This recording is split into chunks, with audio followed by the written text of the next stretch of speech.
গোপন সংবাদের ভিত্তিতে জানা যায়, মায়ানমার হতে নাফ নদী হয়ে বিপুল পরিমাণ দেশীয় বিদেশি আগ্নেয়াস্ত্র ও তাজা গোলার একটি চালান বাংলাদেশে প্রবেশ করবে। প্রাপ্ত সংবাদের ভিত্তিতে আজ 20 মে 2025 তারিখ মঙ্গলবার মধ্যরাত 1টায় বাংলাদেশ কোস্টগার্ড স্টেশন টেকনাফ ও পুলিশের সমন্বয়ে টেকনাফ স্থলবন্দর সংলগ্ন 14 নম্বর ব্রিজ এলাকায় একটি বিশেষ অভিযান পরিচালনা করা হয়।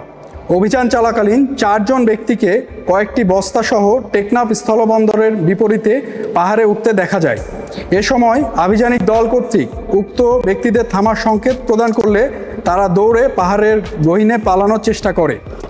যৌথ বাহিনী তাদের ধাওয়া করে থামানোর উদ্দেশ্যে 7 রাউন্ড ফাঁকা ফায়ার করলে তারা অস্ত্র ও গোলাবারুদে 2টি বস্তা রেখে পাহাড়ে পালিয়ে যায়।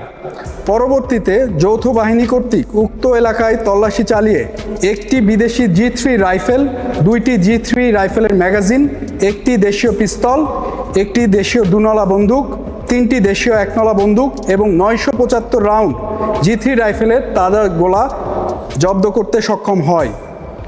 অভিযান চলাকালীন সময় অস্ত্র পাচারকারীরা পালিয়ে যাওয়ায় কাউকে আটক করা সম্ভব হয়নি।